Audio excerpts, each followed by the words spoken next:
Hi guys and gals. So I am doing another video of me talking.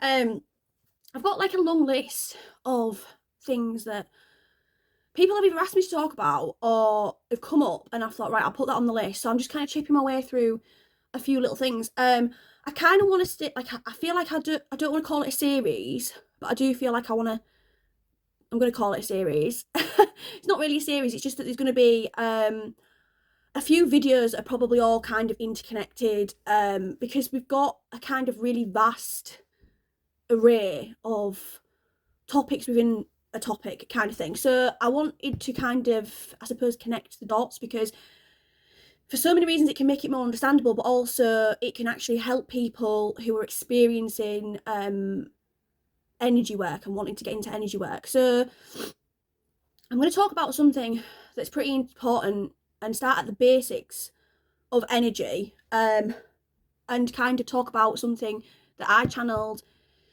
a very long time ago, from spirit, and it's something that's been intrinsical to my practices and to my understanding of doing the energy clearings I do, and the healing sessions I do with people where I remove certain energies. I do apologise if at times I have to pause because I'm so ill. And do you know what? As I said that, spirit literally shut my phone to shut me to shut. I've just had to start recording again because spirit's just had to.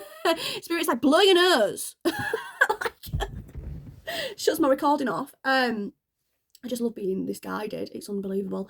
Anyway, so yeah, basically, apologies if at any point I have to stop talking and blow my schnoz, but I am like literally streaming full of cold. But yeah, anyway, back onto the subject. Energy. So where do you even begin? Where do you begin with energy? Because energy is so hard to kind of, if you know, you know. It's one of those things where it's like, if you know what energy feels like, you know what energy feels like. If you work with energy, if you do anything like Reiki, that's really good for tuning to other people's energies and recognizing which energy is yours and which is somebody else's and which is coming from the collective. Like, it makes it easier to, like, I would recommend. I've done Reiki 2. I've never practiced it. I've never actually done it on anyone because it wasn't really for me. It just connected me to energy more and to recognizing energy. I did get tuned, and it was something that like helped me recognize what energy feels like, so that I could do my Pleiadian healing, which I've spoken about quite a lot on this page, so I won't touch upon too much now. But yeah, energy can feel, for most people, like it's their own energy. So like, if you're picking up on, let's say you're picking up on an emotion of somebody else, as an energy. Say for example, you're picking up on your twin flame's sadness. If you're not very accustomed to energy, you might think it's your energy. You might think, oh God, I've just got sad out of nowhere. Where's this coming from? Like, why am I crying? Like, why am I upset? Like, you embody it if you're picking up on an energy. More often than not, you embody it. Now, it's quite obvious when it's not yours, but even though it is obvious when it's not yours, you still wonder, is there something, like, you still wonder about it. You still don't always know how to pinpoint it, because I feel like it's designed that way. When you start picking up on energy, sorry, big yawn. I do think that it's designed by spirit for it to be a little bit confusing at first, so that you pull it to pieces and really learn about it. So oftentimes you might consider it your own energy, even though it's very obviously not your energy, because you are out of nowhere crying. Like, it's not your energy, it's somebody else. You're picking up on somebody else, more than likely your twin flame, because they do normally activate you. However, it could be other people around you. You could start getting anxiety out of nowhere, and you're like, whoa. And this has happened with me before. Like, in the earlier days, I was like, where is this anxiety coming from? I knew it wasn't my twin flame because it didn't feel like my twin flame's energy, and I'd grown quite used to what his energy felt like. And I was sat with my mum eating a cafe, and I said to her, "Are you anxious?" And she was like, "Yeah." And that was obviously in the earlier days, and it's almost like when you feel the energy, you want to question it. So it feels like it's part of you. Sometimes it can feel like a physical mass. Like for me, when I do my clearings, I embody, I take on, I say, like, I'm a vessel, I take on that energy, and I embody that energy in my chakra system, and I can feel it like it's a physical mass, like as if it's a stone sometimes, like it feels like a stone, and you have to move it. So to describe energy a little bit in that respect first, like, at the beginning stages, it's confusing because you have to pick it apart and really learn to understand it and really learn to where it's coming from. And sometimes, like, because you're in that throw of learning about it, you can get a little bit like, oh my God, this is so annoying. Like, I don't know what it is. I'm so confused. And that's when you maybe turn to readings or turn to guidance or try to understand it through other people's intuition rather than your own intuition, which ultimately is about learning to tap into your intuition. So if you get a download straight away and you go, that's so and so's energy, that's not mine. I know for a fact that's my twin flames, or I know for a fact that's my brother's energy. Like, trust it. Like, because when you start to overanalyze it, that's when it gets complicated and it's unnecessarily going round and round in circles when you really do know it's not your energy, or you really do know whose energy it is. So yeah, you're not feeling it for no reason, you're picking up on it for a reason. That being said, I don't want to dwell too much on that.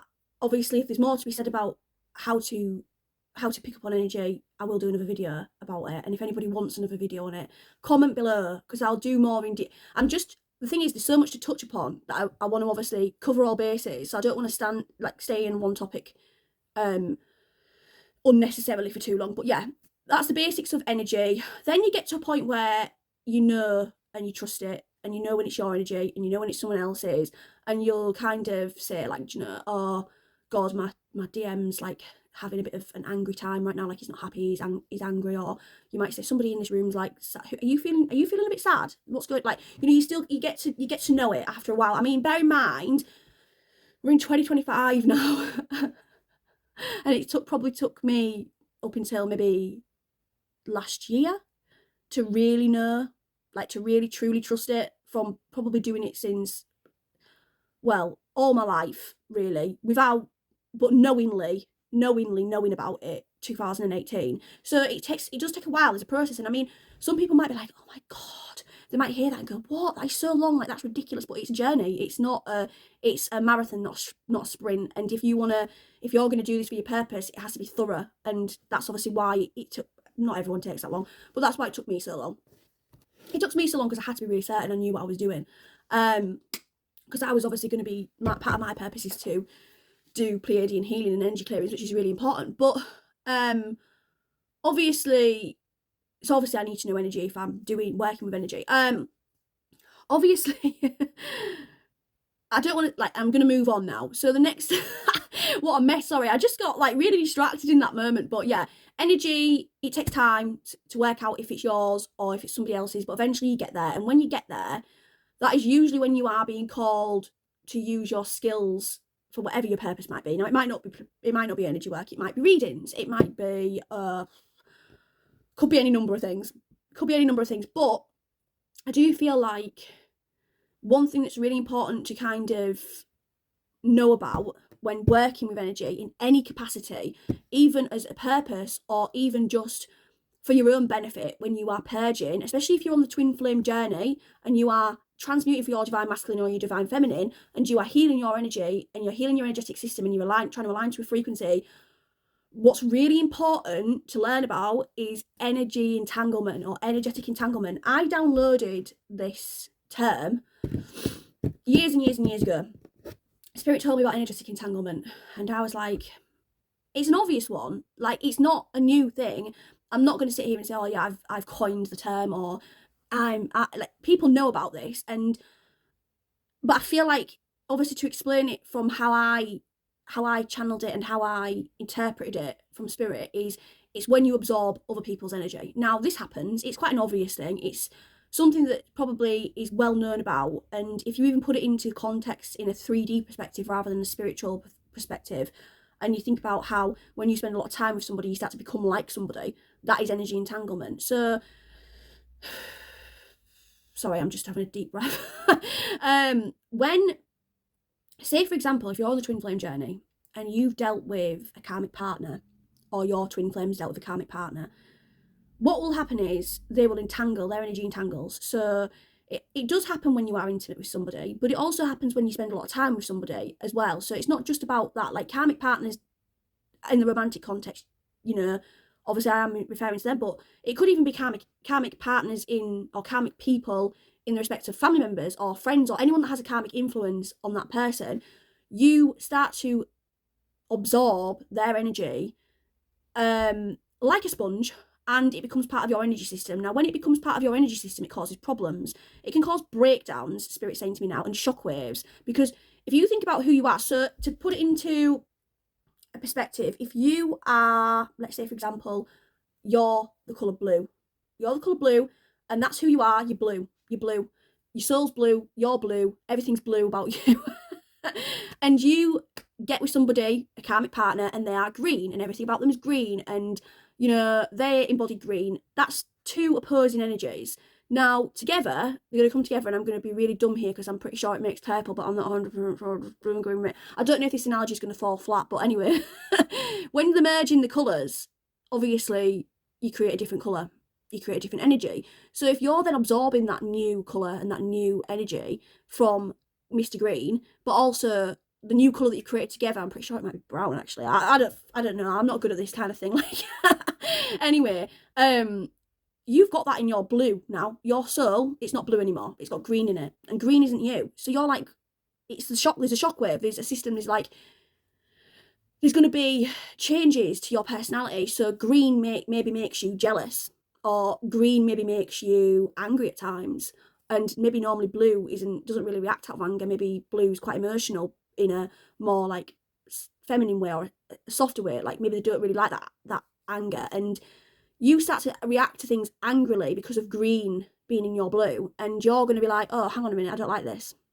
And that's when you purge, and that's when you clear, and ultimately that is a big, massive core like aspect of the whole twin flame journey. Is the whole twin flame journey is because you're blue and your twin's blue, and you have to stay blue together, but you've got green in you, so you need to get it out. I know this sounds such, you know, honestly, this analogy, I can't keep a straight face when I'm saying it, but anyway, I suppose it paints a good picture of what I mean by energy entanglement. So the idea of energy entanglement is green's now in your blue, and you need to get it, like you need to heal it, you need to get it out, because you don't want green in your system, because it's not you, it's not who you are. It's causing shockwaves, it's making you feel shit about yourself, it's making you react differently. You are ultimately doing things you wouldn't normally do, and you are sat there and saying, I don't like this part of who I am. And even if you aren't conscious that you don't like that response, and you're coming from a bit of ego where you're being a bit stubborn with it, and you're saying, well, that anger was justified, it's still not a nice feeling. And even if you don't recognise it on a cellular level, you are going to feel shit in yourself.